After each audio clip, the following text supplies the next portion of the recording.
Okay, today, Smart 451 again. Gonna make this car a little bit safer. And what I mean by that is the third brake light, we're gonna make it flash when you hit the brakes. And the flashing circuit that I've got is one of these little suckers. I think they're like $1.99 on eBay. I bought like 10 of them a while ago. But they won't work with a regular bulb. You have to use an LED bulb. It won't flash a standard bulb. So first thing I'm gonna do is replace this bulb with an LED. And there are two little T5 screws here. So it's a T5 Torx. Two little screws out. This pops right out. And then one hand this, turn, pull, and there's your bulb. It should be a T10, which means it's 10 millimeters wide across the base. The long side is 10 millimeters wide. And I have a replacement T10 LED with LEDs. You want the chip on board, the cob chips, which are those little square things, not the little old style ones that look like a little bulb. Those are never any good. And the more LEDs, the better. And you do want them facing all directions because it's got to light up the back. So you want to light up facing you and fill out the lens on both sides. So let's see how bright this sucker is. I'll just plug that in.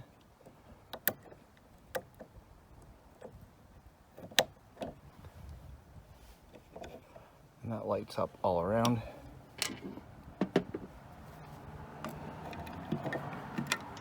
I'll just pop that in, twist it back in, and that's the first part done. And the second part will just be merely cutting these two wires. On German cars, brown is ground, and whatever other color is positive. So it's just simply an in and out on this. As you can see, it says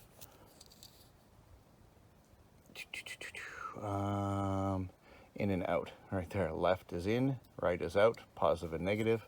Very simple. This just gets spliced in between. Cut the wire and hook this up in between, positive to positive, negative to negative, and I will show you once that's done. And I'm just going to use double-sided mounting tape to mount it up under there somewhere. I guess I have to clean that up because it's not going to stick to dirt. Just a little bit of 3M mounting tape. So I'll get that spliced in and show you in a few minutes what that looks like and how that works when you hit the brakes. The wires are merely, I soldered and heat shrink these ones. So I usually use the heat shrink solder shrink connectors, but I just soldered and heat shrunk these ones. I'm not going to, it's like minus, you can see the steam. It's like minus 3 or 4 out here today, so it's cold. Even if I get this cleaned off in here, it's not gonna stick. No tape's gonna stick in the cold. So I'm using an ugly solution. Hold on a second, I'll show you.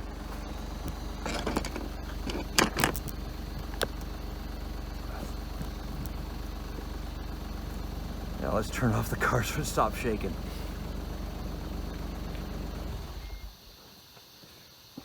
Yeah, that's better.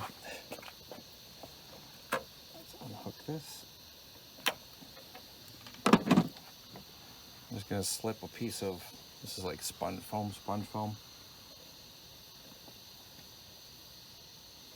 I just don't want it rattling around inside up here. This doesn't have to be pretty. It just has to hold the connector in there and keep it from moving.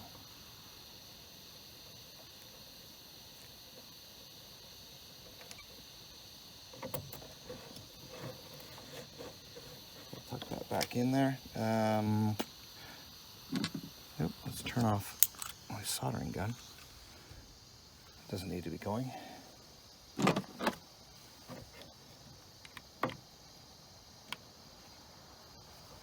hook that up. I'm just gonna place that in there. Can you see that? No, you can't. Okay, so I'm gonna turn the car and I'm gonna hit the brakes and you'll see how it flashes. It should flash 5 times rapidly, 5 times slowly, and then go steady. And it will do that every time you hit the brakes. Hold on a second.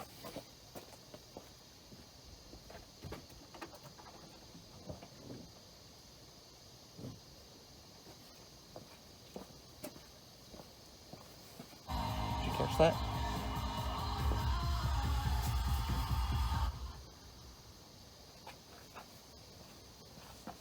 I don't know if you caught that. I'll do it one more time.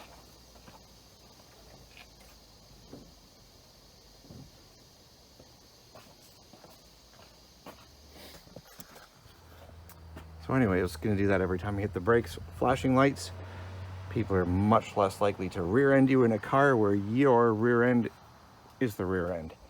Anyway, 2 little screws, bolt that back up. This won't rattle around in there now with that sponge foam around it. And just put those 2 screws back in and we're all done. Thank you for watching.